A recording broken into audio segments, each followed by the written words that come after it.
name is Attorney Walter Knott, and I've got to ask, and I've got to look into this because I'm seeing this. Is the 3.5 trillion, they're calling it a mega bill, it's more like a hyper bill, in trouble?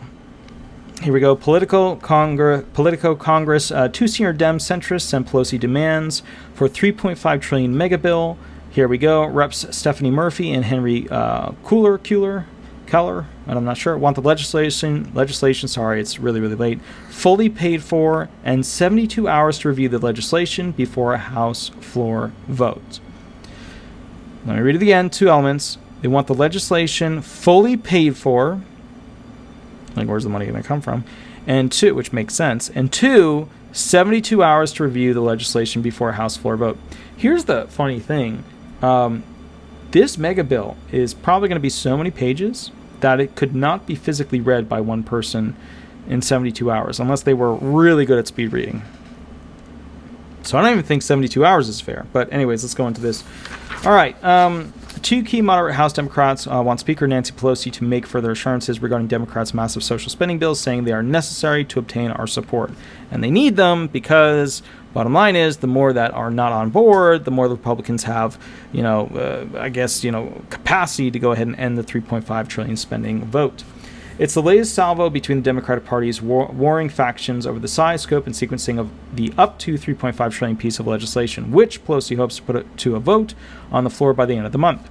The Speaker promised that centrists would be consulted on the bill's provisions after 10 of them nearly upended the House's plan to pass the budget framework last month. Now, you need to remember something. Nancy Pelosi is a master at her job. Oh, no, she's terrible. No, she's not. She's a master at her job at getting legislation through that she wants through. Did they have enough time to review it before? No, they didn't. Not even close. Were some of them not available to even be part of it, but then they were dragged back? Yeah, it was one of those sort of gigs. Now that they're really facing the what's going to be in this thing, now everybody else is coming back and saying, we have some concerns. And these concerns must be met before you have our votes. Let's continue to read. Only 2 of those 10 signed the 2-page letter.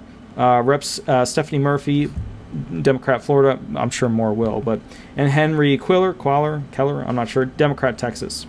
In it, the two lay out overarching principles that the reconciliation bill and its drafting process must meet in order for them to support the legislation.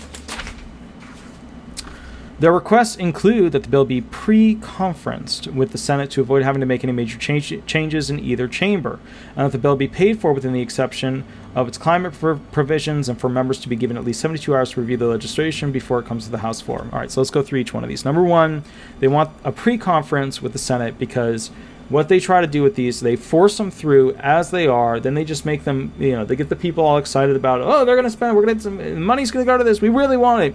Then they just push it through, whatever it has is whatever they has, or option 2 is the Senate goes, no, we're not going to allow this unless you have this, and this changed. They want to skip that. They want to actually do it the right way. They want to actually do their job, which is to communicate with the Senate and specifically make sure that this thing could pass not only the House and the Senate to go up to the President. Because if it's not going to pass one of them, then don't even bother. Number 2, that the bill be paid for with the exception of its climate provisions and for members to be given. Okay, so the climate provisions go on and on and on out for decades and decades. So the whole point of it is they want to be able to know, other than the climate provisions, which they don't have any of the money for that they need right now, will they be able to, afford the other stuff? Okay. This letter is just to reinforce, and of course the 72-hour thing. This letter is just to reinforce to the Speaker that we intend to hold her accountable to the commitments that she made around pre-conferencing the bill as well as paying for the bill. Okay, so they're holding Pelosi's feet to the fire, which is their job. They can make demands. It is your job as the people to make sure that these demands are smart, which they all are smart. Number 1, if they don't have a pre-conference, the whole thing could fail. Number 2, if they don't have a way to pay for it, it's going to be unsuccessful and bad. Number 3, I don't think 72 hours is enough time. They should have at least, I don't know, honestly, maybe 2 weeks to review it. That seems reasonable for me. I mean, imagine a stack of paper that's this high. It could be this high, but it's most likely this high. The 72-hour request... Oh, okay, cool. Something on that. 72-hour request was about making sure that we don't find ourselves negotiating at the 11th hour, she added, citing concerns about Republicans' 2017 tax reform, a massive piece of legislation also passed by reconciliation. Murphy said that the bill had handwritten notes in the margin and major errors that we're still trying to correct today. Imagine that. Passing bills with handwritten changes in the margins. Literally happens in America. Democrats have adhered to a two-track strategy aiming to move the reconciliation bill and the bipartisan infrastructure bill on the same timeline, which is never going to happen. I mean, unless it's too big. But following a standoff in the House over passing the budget framework vote last week, moderates secured a September 27th deadline for a vote on the bipartisan plan, even as progressives insisted the bill continue at the same pace. Asked whether the 72-hour consideration request could disrupt Democrats' timeline for advancing the reconciliation infrastructure bills, Murphy said she hoped progressives will act responsibly when the transportation bill comes to the floor. It is a much-needed investment in America's infrastructure, and one would hope they would vote to make this needed investment. So they're playing political games, which is that they don't want to give them time to actually read it.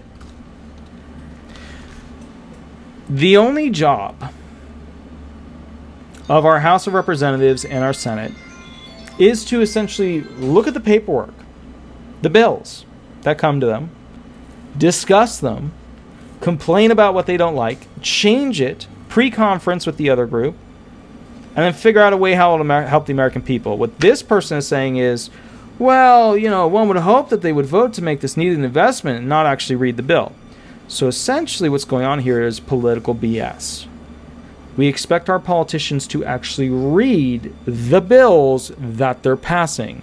And if they don't get at least 72 hours, which still, in my opinion, isn't enough, then why do we have them? We could just let Nancy Pelosi pass whatever she wants, right? I mean, it's the same thing, right? They can't read it. Just let her pass whatever she wants, right? The House is currently not scheduled to return for votes until September 20th, meaning they would only have 1 week together before they expected to take up the infrastructure bill. I mean, come on. In the weeks leading up to the House's full return, the House, Senate, and White House have been working closely together to try to resolve their differences on the social spending legislation, but they still have large disagreements over issues like Medicare expansion, climate change provisions, and paying for the legislation. Well, we need to have the Medicare expansion situation because that's about to run out of money.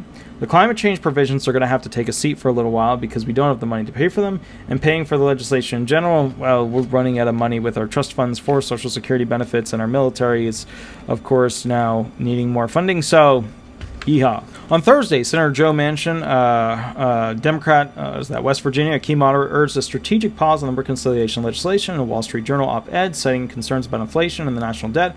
However, he suggested he would be open to supporting a pared-down version of the bill. They're worried because the U.S. dollar, long-term problems with it not being worth anything. A loaf of bread is going to be very expensive. Manchin's position prompted sharp pushback on the left. Key progressives like Rep. Alexandria Ocasio-Cortez, Democrat in New York, threatened to axe the bipartisan infrastructure legislation unless Democrats could pass a full-scale reconciliation package. Once again, politics. Everybody's super excited to nuke the other side, but the American people don't really get the help they need. Isn't it great? It's just a great system we've got here. It's just working super duper, Some House panels have begun marking up their portions of the legislation. That's good. The House Natural Resources and Oversight Committees held their markup hearings Thursday, and others are set to continue over the next week. All panels have been given a September 15 deadline to report their portions of the House Budget Committee. Okay, so in other words, Nancy Pelosi made some promises. Now there's pushback from Democrats and Republicans, but they really only need all the Democrats, and probably more Democrats are going to get more cranky about the passing of this because, and here's the thing, they don't even know, they know categorically what they're going to spend the money on, but it's not even detailed, as to where's the money going to really go.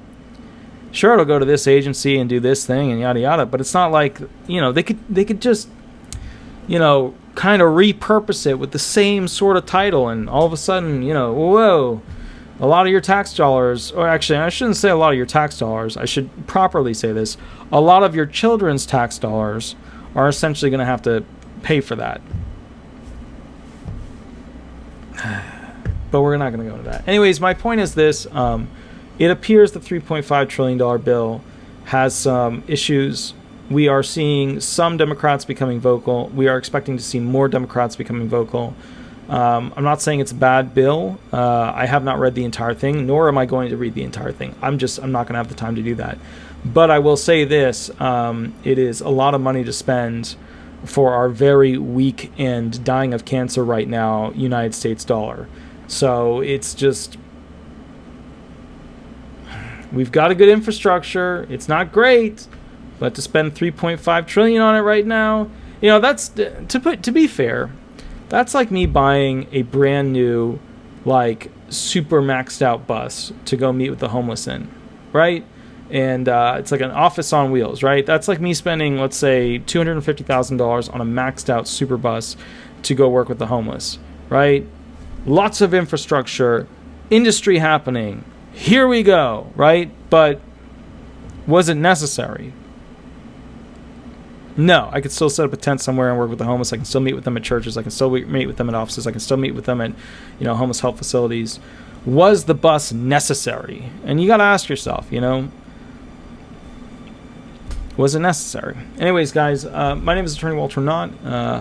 Have an absolutely wonderful day. I will catch you a little bit later. Remember, 8 to 10 every Thursday, we go live. And I donate 2 hours every Thursday. I'll catch you a little bit later. And have an absolutely wonderful day from there. Thanks so much. Bye-bye.